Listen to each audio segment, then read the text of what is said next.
আসসালামু আলাইকুম দর্শক, স্বাগত জানাচ্ছি আরটিভি সন্ধ্যার সংবাদ। আপনাদের সঙ্গে রয়েছে আমি নীরা ফেরদৌস এবং আমি হাবিবা আফরোজ। মিটফোর্ডে সোহাগ হত্যাকাণ্ডের ছবিতে দেখা যাওয়া ব্যক্তিকে এখনও গ্রেফতার না করায় প্রশ্ন তুলেছেন বিএনপির ভারপ্রাপ্ত চেয়ারম্যান তারেক রহমান। তিনি সরকারের কাছে এর জবাব চেয়েছেন। তারেক রহমান বলেন, জনগণের জানমাল রক্ষা সরকার ব্যর্থ হচ্ছে। আগামীতে বিএনপি ক্ষমতায় গেলে সব হত্যার বিচার সুষ্ঠুভাবে করার প্রতিশ্রুতি দেন তিনি। বলেন, রাজনীতি নিয়ে ষড়যন্ত্র চলছে, অপরাধীর বিচার হতে হবে। বিকেলে গুলশানে ছাত্রদল আয়োজিত অনুষ্ঠানে এসব কথা বলেন তিনি। এবং প্রশাসনের কাজেই সম্পূর্ণ দায়িত্ব এখন অন্তর্বর্তীকালীন। স্ক্রিনে যাকে দেখেছি হত্যা করছে, তাকে কেন সরকার এখন পর্যন্ত অ্যারেস্ট করেনি? আমরা কি তাহলে দলে নেব যে যারা বিভিন্নভাবে মব সৃষ্টি করে একটি পরিস্থিতি তৈরি করতে যাচ্ছে, সেখানে সরকারের কোনো কোনো প্রশ্রয় আছে, প্রশাসনের কোনো প্রশ্রয় আছে, প্রশাসনের কারো কারো কোনো প্রশ্রয় আছে? সেটিকে আমরা তাহলে ধরে নেব যে অন্যায় করবে সে অন্যায়, তার বিরুদ্ধে দেশের প্রচলিত আইন আছে, কাজে আইন অনুযায়ী তার বিরুদ্ধে ব্যবস্থা হবে। অন্যায়কারী কখনো কারোর কোনো দলের লোক হতে পারে না। দর্শক, তারেক রহমান এখনো নেতাকর্মীদের উদ্দেশ্যে কথা বলছেন। আমরা সরাসরি চলে যাচ্ছি সেখানে। একটি বিষয়কে ঘিরে বিভিন্ন রকম কিছু কিছু মেসেজিং করার চেষ্টা করা হচ্ছে, কিছু একটি তৈরি করার একটি একটি একটি একটি একটি গল্প তৈরি করার চেষ্টা করা হচ্ছে। দেখুন, আমি আমার একটি রাজনৈতিক অভিজ্ঞতার কথা আপনাদের সামনে তুলে ধরতে চাই। এই অভিজ্ঞতা আমার যেমন আছে, এই অভিজ্ঞতা মহাসচিব সাহেবের আছে, এই অভিজ্ঞতা মঞ্চে উপস্থিত রিজভী সাহেবের আছে, এই অভিজ্ঞতা মঞ্চে উপস্থিত আমাদের ছাত্রদলের সভাপতি, সেক্রেটারি, আমাদের ছাত্রবিদ্যার সম্পাদক বকুল সহ অনেক নেতৃবৃন্দের আছে এই অভিজ্ঞতা। কি সেই অভিজ্ঞতাটি?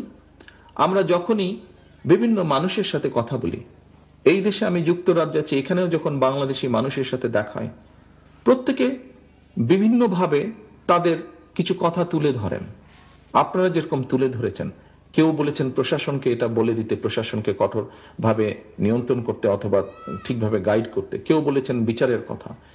বিভিন্ন জন বিভিন্ন পরামর্শ আপনারা দিয়েছেন, এভাবে বিভিন্ন মানুষ পরামর্শ দেয়।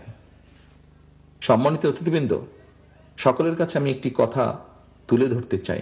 কেন বিএনপিকে আমরা বা মানুষ পরামর্শ দেয় কেন বিএনপিকে? কারণ মানুষ একটি জিনিস বিশ্বাস করে বা মনে করে খুব দৃঢ়ভাবে যে বিএনপি সরকার পরিচালনার অভিজ্ঞতা আছে, ইনশাল্লাহ বিএনপি আগামী দিনে দেশ পরিচালনা করবে। যে যেই কাজটা করতে পারে, আমি এটি তালি বাজানোর জন্য দেইনি, কিন্তু আমি একটি জিনিস বোঝানোর জন্য দিয়েছি, বলছি আপনাদেরকে।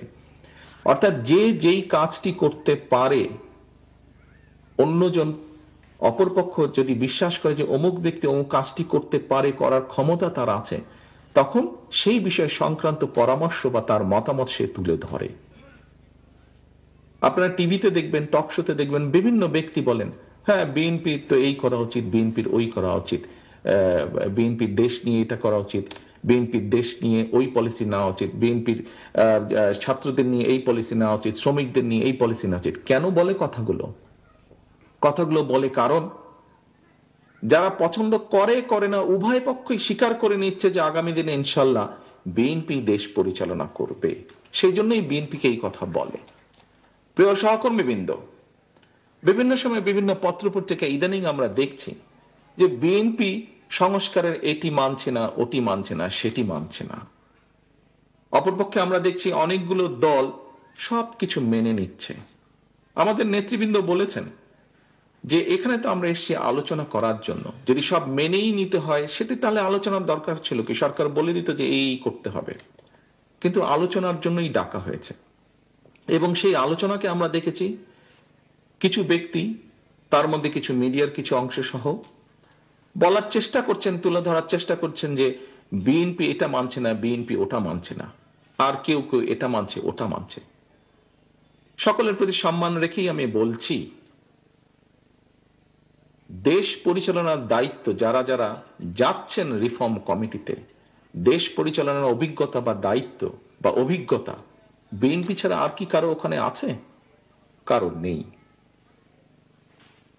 আর কারো নেই।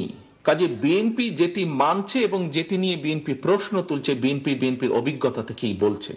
কারণ বিএনপি জানে, বিএনপির ধারণা আছে যে কোন কাজটি করলে দেশের জন্য ভালো হতে পারে, কোন কাজটি করলে দেশের জন্য ভালো না হতে পারে। বিএনপির দায়িত্ববোধ আছে, দায়িত্ববোধ আছে বলেই বিএনপির অবজারভেশন গুলো তুলে ধরছে, বিএনপির আপত্তিগুলো তুলে ধরছে। যার কোনো দায়িত্ববোধ নাই তাকে তো যদি বলে যে তোমাকে হিমালয় পর্বত নিতে হবে মাথায়, সে বলবে নিব মাথায়, কিন্তু হিমালয় পর্বতকে তো মাথায় তোলা যায় না। যার দায়িত্ববোধ নাই, কাঁধে যার দায়িত্ব পড়ার কোনো কারণ নেই, কাঁধে যার দায়িত্ব নেবার কোনো কারণ নেই, সে তো সবকিছুই করে ফেলতে পারবে। বিএনপি যেহেতু দায়িত্ববোধ আছে, বিএনপি যেহেতু অভিজ্ঞতা আছে, সেই জন্যই অভিজ্ঞতার আলোকেই বিএনপি যেটা মনে করেছে দেশের জন্য ভালো, দেশের মানুষের জন্য ভালো হবে, বিএনপি সেটাতে এগ্রি করেছে। বিএনপি যেটাতে মনে করেছে যে আলোচনার মাধ্যমে আগামী সংসদে আলোচনার মাধ্যমে করে ফেলা যাবে, কাজটি আলোচনার মাধ্যমে আমরা করব, বিএনপি সেভাবেই প্রস্তাব উপস্থাপন করেছে।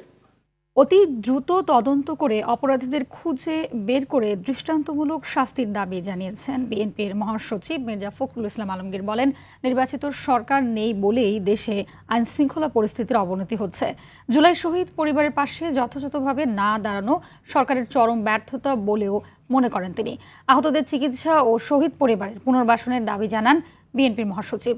তিনি বলেন, গণতান্ত্রিক সরকারের বিকল্প নেই, দ্রুত নির্বাচন হওয়া উচিত বলেও মনে করেন মির্জা ফখরুল। বিকেলে গুলশানে ছাত্রদলের অনুষ্ঠানে এসব কথা বলেন তিনি।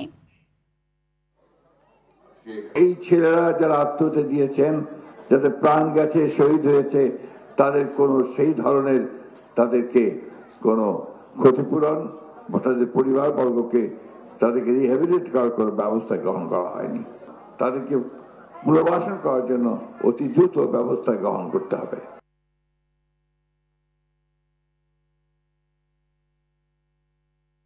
রাজধানীর মিটফোর্ডে ব্যবসায়ী সোহাগকে হত্যার ঘটনায় এ পর্যন্ত 5 জনকে গ্রেফতার করা হয়েছে। এই হত্যাকাণ্ডে চাঁদাবাজির সম্পৃক্ততা পাওয়া যায়নি বলে জানিয়েছে পুলিশ।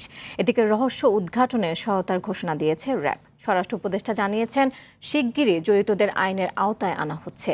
আর এই মামলা দ্রুত বিচার ট্রাইব্যুনালে হস্তান্তরের কথা জানিয়েছেন আইন উপদেষ্টা। সাকিবুর রহমানের রিপোর্টে থাকছে এরই বিস্তারিত। গেল বুধবার রাজধানীর মিটফোর্ড হাসপাতালের সামনে মানুষের সামনে পিটিয়ে ও ইট দিয়ে আঘাত করে ব্যবসায়ী সোহাগকে হত্যা করা হয়। অভিযোগ ওঠে চাঁদাবাজির জেরে এই নিষ্ঠুর হত্যাকাণ্ড ঘটে। পরে ভিডিওটি ভাইরাল হলে নড়েচড়ে বসে প্রশাসন। এখন পর্যন্ত ঘটনায় জড়িত 5 জনকে গ্রেফতার করা হয়েছে, যার মধ্যে 2 জনকে র্যাব গ্রেফতার করে। কারওয়ানবাজার মিডিয়া সেন্টারে র্যাব মহাপরিচালক জানান, ঘটনার ছায়া তদন্তে পুলিশকে সহায়তা করবে তারা। এই অভিযোগের সঙ্গে জড়িত অন্যান্য আসামি যারা আছে তাদের গ্রেফতারের জন্য আমরা প্রচেষ্টা চালিয়ে যাচ্ছি। 3 আসামি গ্রেফতার ও লালচাঁদ সোহাগ হত্যা মামলার তদন্তের অগ্রগতি নিয়ে সংবাদ সম্মেলন করে ডিএমপি। পুলিশ বলছে, পারস্পরিক ব্যবসায়িক দ্বন্দ্বে এই হত্যাকাণ্ড। রাজনৈতিক পরিচয়টা আমাদের কাছে কোনো মুখ্য পরিচয় নয়। আমরা তার যে অপরাধের সাথে তার সম্পৃক্ততা, এইটাকে আমরা গুরুত্ব দিতে চাই এবং সে কেন অপরাধটি সংগঠিত করেছে এটা আমাদের কাছে গুরুত্বপূর্ণ। এবং এখন পর্যন্ত বিভিন্ন মাধ্যমে আমরাও দেখি যে বিভিন্ন রাজনৈতিক দলকে জড়িয়ে তাদের সাথে তাদের পরিচয় দেখানো হচ্ছে, কিন্তু আমরা এখন পর্যন্ত কোনো নির্ভরযোগ্য তথ্য থেকে, সোর্স থেকে তাদের রাজনৈতিক পরিচয়ের বিষয়টি আমরা নিশ্চিত হতে পারিনি। রাজধানীতে পুলিশের ব্যারাক পরিদর্শনে গিয়ে আইজিপি রাজনৈতিক দলগুলোকে সহিষ্ণু আচরণ করার আহ্বান জানান। আমরা তাদের সর্বক্ষেত্রে সহযোগিতা করব so that we can do it. একই অনুষ্ঠানে স্বরাষ্ট্র উপদেষ্টা বলেন, মিটফোর্ডের হত্যায় জড়িতদের আইনের আওতায় আনা হচ্ছে। আইন যেন কেউ নিজের হাতে তুলে না নেয়। কোনো ঘটনা ঘটলে এটা যেন আইন শৃঙ্খলা বাহিনীর কাছে জানানো হয় এবং আইন শৃঙ্খলা বাহিনী এইটার ব্যবস্থা নেয়। লালচাঁদ হত্যার ঘটনা দ্রুত বিচার ট্রাইব্যুনালে স্থানান্তরের কথা জানিয়ে ফেসবুকে পোস্ট দেন আইন উপদেষ্টা আসিফ নজরুল। সাকিবুর রহমান, RTV, ঢাকা। ঢাকার মিটফোর্ডে ব্যবসায়ী সোহাগ হত্যার ঘটনায় শোকের ছায়া নেমে এসেছে জন্মস্থান বরগুনায়। থামছে না স্বজনদের আহাজারি। নিজ গ্রামে দানশীল ব্যক্তি হিসেবে সুপরিচিত ছিলেন সোহাগ। এই হত্যাকাণ্ডের সঙ্গে জড়িতদের দৃষ্টান্তমূলক শাস্তির দাবি তাদের। এদিকে সোহাগের স্বজনদের অভিযোগ, সুকৌশলে মামলা থেকে জড়িতদের নাম বাদ দিয়ে অন্যদের জড়াচ্ছে পুলিশ। বরগুনা থেকে তাওহিদুল ইসলাম শুভর পাঠানো তথ্যচিত্রে বিস্তারিত জানাচ্ছেন আব্দুল হামিদ। গত 9 জুলাই বিকেলে ঢাকার মিটফোর্ড হাসপাতালের সামনে এভাবেই নৃশংসভাবে পাথরের আঘাতে জনসম্মুখে হত্যা করা হয় ভাঙাড়ি ব্যবসায়ী লালচাঁদ ওরফে সোহাগকে। পরিবারের দাবি, প্রতি মাসে 2 লাখ টাকা চাঁদা দাবিকে কেন্দ্র করে অভিযুক্তদের সঙ্গে দ্বন্দ্বের শুরু হয় তার, যারা অনেকেই ছিল সোহাগের পূর্ব পরিচিত। চাঁদা দিতে রাজি না হয় ব্যবসা প্রতিষ্ঠানে তালা দেয় হত্যাকারীরা। নানা হুমকি দিয়েও চাঁদা আদায় না করতে পেরে নির্মমভাবে খুন করা হয় সোহাগকে। বলছে কি, তো আমার পারমিশন ছাড়া আমার দোকানে তালা দিছিস কে? তারপরে এই কথা বলছে, পরে আমার বাবাকে নিয়ে পাথর দিয়ে ছুরি দিয়ে এখানে এখানে এখানে গুলি করছে। কিভাবে নিষ্ঠুর ভাবে মারছে ওরা, মানে আমার বাবার এরকম নৃশংসভাবে হত্যা করছে। টিটু, মঈন, লম্বা মনির, ছোট মনির, তারপরে কাউসার, কাইয়ম মোল্লা, যারা যারা আমার বাবার হত্যা করছে সবার ফাঁসি হোক। যারা আমার বাবাকে মারছে তারা তো মেন না, এর উপরেও কেউ আছে যে টাকা দিয়ে আমার বাবারে মার্ডার করাইছে। আমার স্বামী জানি সুস্থ একটা বিচার হোক, এরকম কঠিনতম বিচার হোক, জানি নেক্সট কেউ যেন এরকম পদক্ষেপ নিতে না পারে। সোহাগের বাড়ি বরগুনা সদর উপজেলার ঢোলুয়া ইউনিয়নের ইসলামপুর গ্রামে। সেখানে সজ্জন ও দানশীল হিসেবেই পরিচিতি ছিল তার। আমার লাইফে আমি দেখি না যে এইরকম নিঃস্বার্থভাবে হত্যা করে মানুষকে মানুষ। এলাকার যে সামাজিক যে কর্মকাণ্ড বা সোশ্যাল যে কাজগুলো হয় সেখানে সে সবসময় দান সদকা এগুলো করে থাকে। এদিকে এই ঘটনায় দায়ের করা মামলা নিয়ে পুলিশের বিরুদ্ধে কারসাজির অভিযোগ উঠেছে। পরিবারের দাবি, মামলার কপি পরিবর্তন ও সুকৌশলে ঘটনার সঙ্গে জড়িত 17, 18 এবং 19 নম্বর আসামির নাম বাদ দিয়ে হত্যাকাণ্ডে জড়িত নয় এমন অনেককে আসামি করা হয়েছে। প্রচুর হুমকি দামকি আসছে, এবং আমরা চাচ্ছি আমাদের ওইগুলো আমাদের ফিরিয়ে দেওয়া হোক। ওগুলো জিম্বি করা, 1 লক্ষ টাকা ওদের কাছে আমার মামার আছে। এরকম পারে যে আমার ভাইয়ের মতো আমাকেও গাইড করতে পারে, তার জন্য আমরা একটু গার্ড চাচ্ছি আর সঠিক বিচার চাচ্ছি। আমি ওদের ফাঁসি চাই। বাড়ির পারিবারিক কবরস্থানে শেষ নিদ্রায় শায়িত হয়েছেন সোহাগ। দ্রুত এই নারকীয় হত্যাকাণ্ডের বিচার চান স্থানীয়রা। আব্দুল হামিদ, RTV। ঢাকায় ব্যবসায়ীকে হত্যার প্রতিবাদে দেশের বিভিন্ন স্থানে বিক্ষোভ মিছিল করা হয়েছে। এ সময় হত্যায় জড়িতদের দ্রুত গ্রেপ্তার ও বিচার দাবি করেন বক্তারা। জেলা প্রতিনিধিদের তথ্যচিত্রে বিস্তারিত জানাচ্ছেন নাদিরা সুলতানা। পাথর নিক্ষেপ করে ব্যবসায়ী সোহাগ হত্যার প্রতিবাদে আন্দোলন হয়েছে বিভিন্ন স্থানে। বিক্ষোভ কর্মসূচি পালন করেছে ময়মনসিংহ মেডিকেল কলেজের শিক্ষার্থীরা। এ সময় অপরাধীদের দ্রুত গ্রেফতার করে বিচার নিশ্চিত না করা হলে কঠোর আন্দোলনের হুঁশিয়ারিও দেন তারা। বরিশালের ব্রজমোহন কলেজের শিক্ষার্থীরা ক্যাম্পাসে বিক্ষোভ মিছিল ও নথুল্লাবাদ এলাকায় টায়ার জ্বালিয়ে বিক্ষোভ করেন। যে খুন করেছে সে দলেরই হোক না কেন, সে কোনো দলের কর্মী হতে পারে না, সে সবার কাছে খুনি পরিচিত। আমরা 24 পরবর্তী বাংলাদেশে কোনো চাঁদাবাজ চাই না। ফরিদপুর মেডিকেল কলেজে বিক্ষোভ মিছিল ও সমাবেশ করেছে শিক্ষার্থীরা। মানববন্ধন বিক্ষোভ মিছিল করা হয় হবিগঞ্জ মেডিকেল কলেজে। আমাদের এই বাংলাদেশে কোনো ধরনের হত্যাকাণ্ড, কোনো ধরনের অবৈধ হত্যাকাণ্ড আমরা চাই না। প্রশাসন চাঁদাবাজ আমজনতার পক্ষে এই প্রশ্নে নাটোরে বৈষম্য বিরোধী ছাত্র আন্দোলন বিক্ষোভ মিছিল করে। ইসলামী যুব আন্দোলন বিক্ষোভ মিছিল করেছে কিশোরগঞ্জে। বর্তমান প্রশাসন কি চাঁদাবাজের নাকি আমজনতার? আমার প্রশ্ন রেখে দিলাম।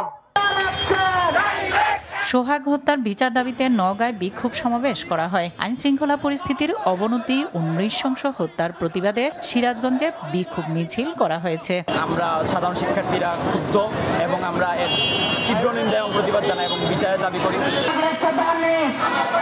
রংপুরে বিক্ষোভ মিছিল করেছেন সাধারণ বিপ্লবী শিক্ষার্থীরা। পরে নগরীর পার্ক মোড়ে সমাবেশের নির্মম হত্যাকাণ্ডের দ্রুত বিচার দাবি জানান তারা। হত্যাকারীদের দ্রুত বিচার দাবিতে বিক্ষোভ সমাবেশ করা হয়েছে ঝালকাঠি, মাগুরা, ঠাকুরগাঁও, রাজবাড়ীতে। গাজীপুরেও শিক্ষার্থীদের উদ্যোগে বিক্ষোভ মিছিল সভা অনুষ্ঠিত হয়। জামালপুরে বিক্ষোভ মিছিল করেছে সরকারি আশেক মাহমুদ কলেজের শিক্ষার্থীরা। এ সময় হত্যায় জড়িতদের গ্রেফতার করে দ্রুত বিচারের দাবি জানান তারা। যত খুনি অন্যায়কারী রয়েছে সকলের বিরুদ্ধে আজকে আমরা এই বিক্ষোভ সমাবেশ থেকে। নাদিরা সুলতানা, RTV। এদিকে খুলনায় যুব দলের সাবেক নেতা মোল্লা মাহবুবুর রহমানকে গুলি করার পর পায়ের রগ কেটে হত্যার ঘটনায় জড়িতদের গ্রেফতার এবং সুষ্ঠু বিচারের দাবি করেছেন খুলনা মহানগর বিএনপির সভাপতি SM শফিকুল আলম মনা। বিকেলে জাতীয়তাবাদী শ্রমিক দল দৌলতপুর শাখার দ্বিবার্ষিক সম্মেলনে প্রধান অতিথির বক্তব্যে তিনি এ দাবি করেন।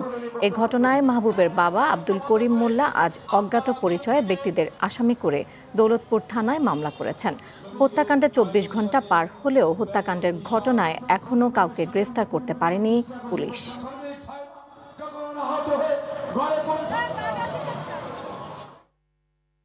কয়েকটি রাজনৈতিক দল উদ্দেশ্যপ্রণোদিতভাবে বিএনপির বিরুদ্ধে অপপ্রচার চালাচ্ছে বলে অভিযোগ করেছেন বিএনপির সিনিয়র যুগ্ম মহাসচিব রুহুল কবির রিজভী। রাজধানীর উত্তরায় ফ্রি মেডিকেল ক্যাম্প উদ্বোধনী অনুষ্ঠানে তিনি কথা বলেন। রিজভী বলেন, কোনো রাজনৈতিক দল ফায়দা লোটার চেষ্টা করছে, কোনো সংঘাত বা মানুষ হত্যায় জড়িতদের ছাড় নেই উল্লেখ করে তিনি বলেন, সোহাগ হত্যার ঘটনার সত্য উদ্ঘাটন করার দায়িত্ব প্রশাসনের।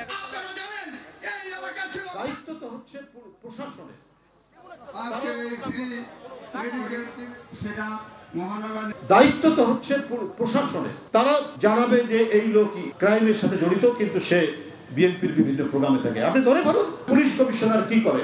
তাকে আপনারা চাচ্ছেন যে এই ধরনের ঘটনা বাড়তে থাকুক আর দায়গুলো চাপা দেওয়া হবে বিএনপির ঘাড়ের উপর। বিএনপির নামে, দলের নামে বা এই সমাজে কোন দুষ্কৃতিকারী, কোন ঘাতক, কোন ধরনের অপরাধকারী, সমাজ বিরোধী কেউ যেন দলে আশ্রয় না পায়। যদি দেখেন সাথে সাথে আপনারা ব্যবস্থা গ্রহণ করবেন। ব্যবসায়ী সোহাগ হত্যার তীব্র নিন্দা জানিয়ে যুবদল সভাপতি আব্দুল মোনায়েম মুন্না বলেছেন, আইন শৃঙ্খলা পরিস্থিতি নিয়ে উদ্বিগ্ন তিনি। সকালে নয়াপল্টনে দলীয় কার্যালয়ে সংবাদ সম্মেলনে তিনি অভিযোগ করেন, সমাজে বিশৃঙ্খলা সৃষ্টি ও নির্বাচন বিলম্বিত করতে সরকার পরিকল্পিতভাবে প্রশাসনকে নিষ্ক্রিয় করে রেখেছে। নেতাকর্মীদের বিরুদ্ধে অভিযোগ উঠলেই তাদের বিরুদ্ধে যুবদল ব্যবস্থা নিয়েছে বলেও দাবি করেন তিনি। 2 দিন আগে ঘটনা ঘটলেও প্রশাসন ব্যবস্থা না নেয় সন্দেহ প্রকাশ করেছেন যুবদল সভাপতি। এই ঘটনায় যারা সরাসরি সংশ্লিষ্ট হিসাবে ভিডিও ফুটেজ ও সিসিটিভি ক্যামেরার ফুটেজে যাদের দেখা গেছে, আশ্চর্যজনকভাবে তাদেরকে মামলার প্রধান আসামি করা হয়নি। যারা প্রাণঘাতী আঘাতগুলো করেছে তারা অদ্যাবধি গ্রেপ্তারও হয় নাই। এর কারণ আমাদের বোধগম্য নয়। চাঁদাবাজ ও দখলবাজদের বিরুদ্ধে গণপ্রতিরোধ গড়ে তোলার আহ্বান জানিয়েছেন জাতীয় নাগরিক কমিটির আহ্বায়ক নাহিদ ইসলাম। দুপুরে সাতক্ষীরা শহরের শহীদ আসিফ চত্বরে জুলাই পদযাত্রার পথসভায় তিনি এই আহ্বান জানান। তিনি আরো বলেন, গণঅভ্যুত্থানের শক্তি এখনো মাঠে রয়েছে, দেশ আগের বন্দোবস্তে ফিরে যাওয়ার সুযোগ নেই। এনসিপি সিট ভাগাভাগির রাজনীতিতে বিশ্বাসী না জানিয়ে নাহিদ বলেন, আগামীতে দখলবাজ, চাঁদাবাজ ও দুর্নীতিমুক্ত দেশ গড়াই এনসিপির লক্ষ্য। এ সময় উত্তরাঞ্চলের মুখ্য সংগঠক সার্জিস আলম, দক্ষিণাঞ্চলের মুখ্য সংগঠক হাসনাত আব্দুল্লাহ সহ কেন্দ্রীয় নেতৃবৃন্দ উপস্থিত ছিলেন।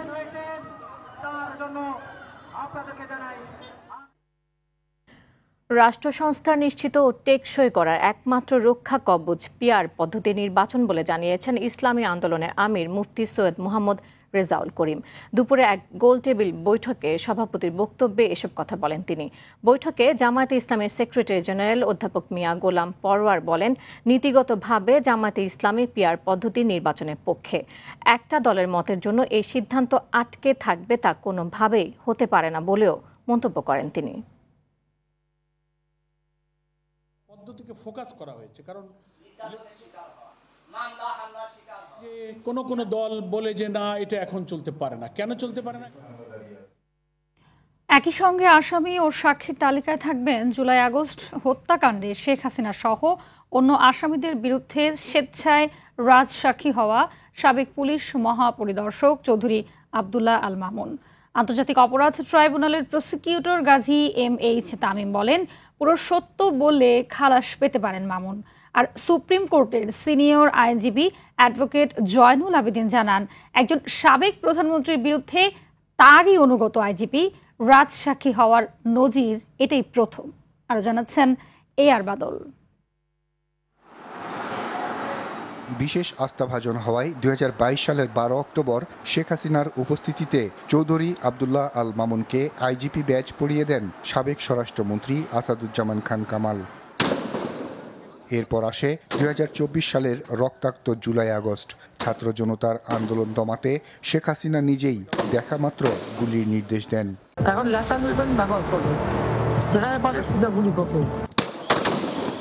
পুলিশের বুলেটে একের পর এক ঝরে যায় তাজা প্রাণ। প্রায় 22,000 মানুষকে গুলিবিদ্ধ এবং প্রায় 2,000 আন্দোলনকারীকে হত্যা করেও শেষ রক্ষা হয়নি শেখ হাসিনার।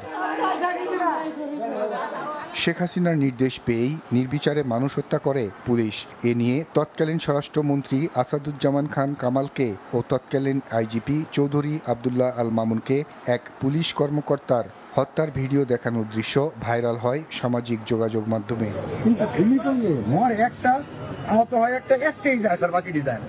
বিশ্বস্ত ও আস্থাভাজন হয়েও সাবেক পুলিশ মহাপরিদর্শক চৌধুরী আব্দুল্লাহ আল মামুন শেখ হাসিনা সহ অন্য আসামিদের বিরুদ্ধে হয়েছেন রাজসাক্ষী।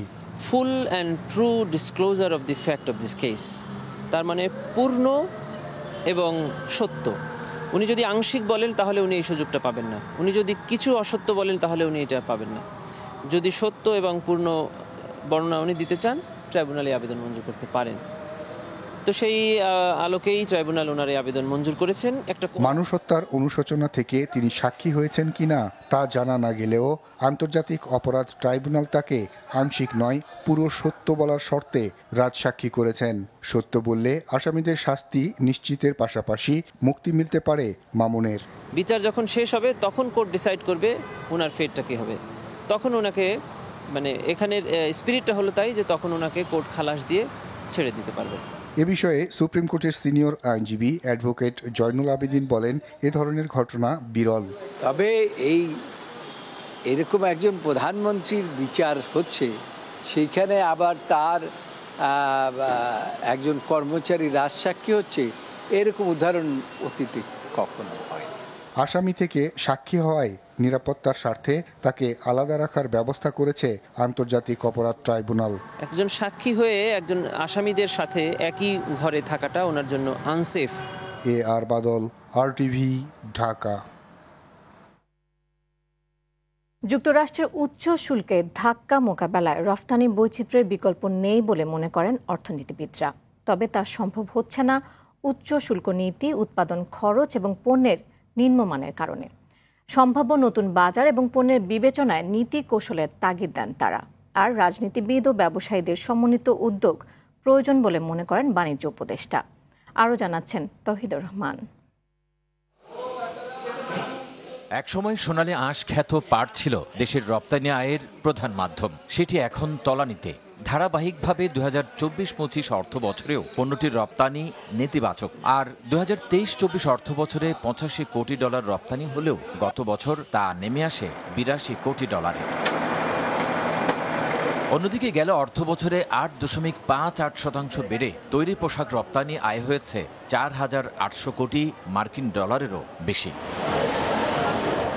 2024-25 অর্থ বছরে যুক্তরাষ্ট্রে মোট রপ্তানি হয় $869 কোটি পণ্য। এর মধ্যে তৈরি পোশাক ছিল $758 কোটি 50 লাখ। সম্প্রতি দেশটি 15 থেকে 35% শুল্ক আরোপ করায় কমতে পারে বাংলাদেশি পণ্যের রপ্তানি। এই বিষয়ে আলোচনার পাশাপাশি নতুন রপ্তানি গন্তব্য খোঁজা এবং নতুন পণ্য উৎপাদনের তাগিদ দেন অর্থনীতিবিদরা।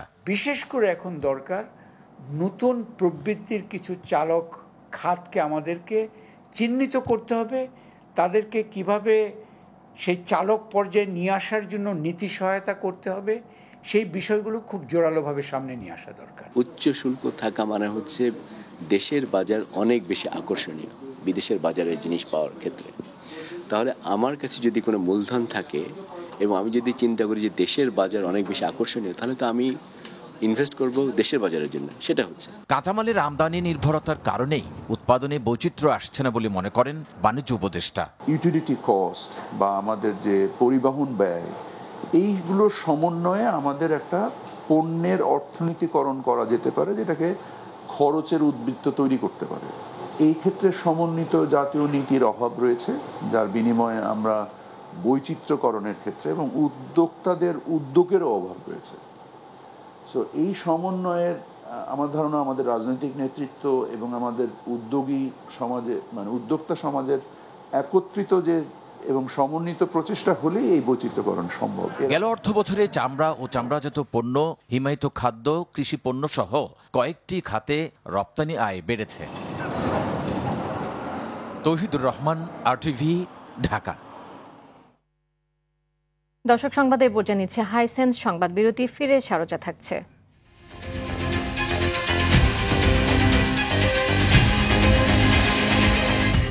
নতুন টেলিকম নীতিমালায় প্রযুক্তি বৈষম্য দূর হওয়ার আশা প্রধান উপদেষ্টার, বিশেষ সহকারী বাতিল হচ্ছে না কারো লাইসেন্স।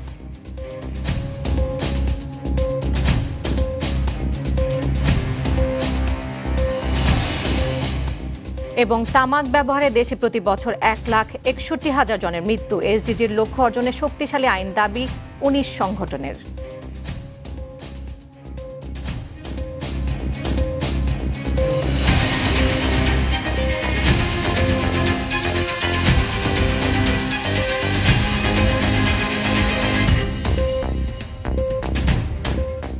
নতুন টেলিকম নীতিমালায় প্রযুক্তি বৈষম্য দূর হবে বলে মন্তব্য করেছেন প্রধান উপদেষ্টার ডাক, টেলিযোগাযোগ ও আইসিটি বিষয়ক বিশেষ সহকারী ফয়েজ আহমেদ তৈয়ব। তিনি বলেন, বিগত 16 বছরে 3400-রও বেশি লাইসেন্স দিয়ে পুরো খাতকে কুক্ষিগত করে রেখেছিল আওয়ামী লীগ। তবে নতুন নীতিমালার কারো লাইসেন্স একেবারে বাতিল হচ্ছে না বলে জানান বিটিআরসির চেয়ারম্যান। আরও জানাচ্ছেন তৌহিদুর রহমান। রাজধানীর একটি হোটেলে গোল টেবিল আলোচনার আয়োজন করে telecom and technology reporters network. এতে দেশের সব মোবাইল অপারেটরের শীর্ষ কর্তা ও খাত সংশ্লিষ্টরা অংশ নেন। নীতিমালার কারণে যেন কেউ বৈষম্যের শিকার না হয় সেদিকে দৃষ্টি রাখার পরামর্শ দেন দেশি বিদেশি বিনিয়োগকারীরা। আমাদের মধ্যে একটা স্বদেশী চিন্তা বারবার কাজ করে যে আমরা দেশি কোম্পানি বিদেশি কোম্পানি।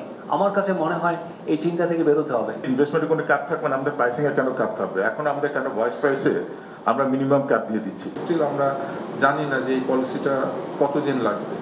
অ্যাক্টিভ শেয়ারিংটা মানে অ্যাজ সুন অ্যাজ পসিবল, এটা লাস্ট মাইল ইউজারের স্বার্থে আমাদের এই জিনিসটা এনশিওর করা উচিত। অনেকদিন ধরে ডিজিটাল বাংলাদেশের কথা বলা হলেও এখনো দেশের অর্ধেক মানুষের কাছে ইন্টারনেট সংযোগ নেই বলে জানান BTRC chairman. Why do we need 25 থেকে 30-40 এতগুলো গেটওয়ে লেভেলে লাগবে কেন? আইআইজি কেন লাগবে? আইসিএক্স ইন্টার কানেক্টিভিটি 2-3টা হলে হয়, 23টা কেন লাগবে? অসুবিধাটা হচ্ছে এতগুলি কোম্পানির লাইসেন্সিং ফি দিতে হচ্ছে, ম্যানেজমেন্ট কস্ট হচ্ছে। এই কস্টগুলি কোথেকে আসছে? Subscriber, the point of subscriber. যারা বলছেন যে আমার বাদ হয়ে গেল, কারো লাইসেন্স বাদ হচ্ছে না কেন?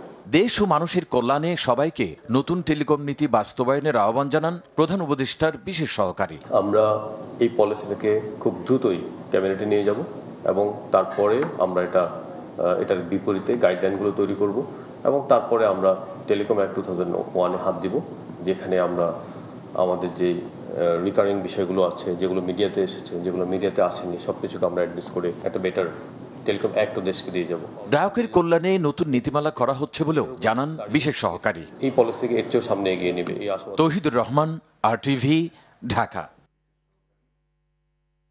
দেশে তামাক ব্যবহারের কারণে বছরে 1,61,000 মানুষ মৃত্যুবরণ করে। এই মৃত্যু ঠেকাতে দ্রুত তামাক নিয়ন্ত্রণ আইনের সংস্কার জরুরি বলে জানিয়েছে 19 তামাক বিরোধী সংগঠন। দুপুরে ঢাকা রিপোর্টার্স ইউনিটির সাগররণী মিলনায়তনের সংবাদ সম্মেলনে বক্তারা জানান, তামাক হৃদরোগ, ক্যান্সার সহ বিভিন্ন অসংক্রামক রোগের অন্যতম প্রধান কারণ। শক্তিশালী তামাক নিয়ন্ত্রণ আইন ছাড়া এসডিজি 2030 সালের মধ্যে অসংক্রামক রোগে মৃত্যু 1/3 হ্রাসের লক্ষ্য অর্জন সম্ভব নয় বলেও মন্তব্য করেন তারা।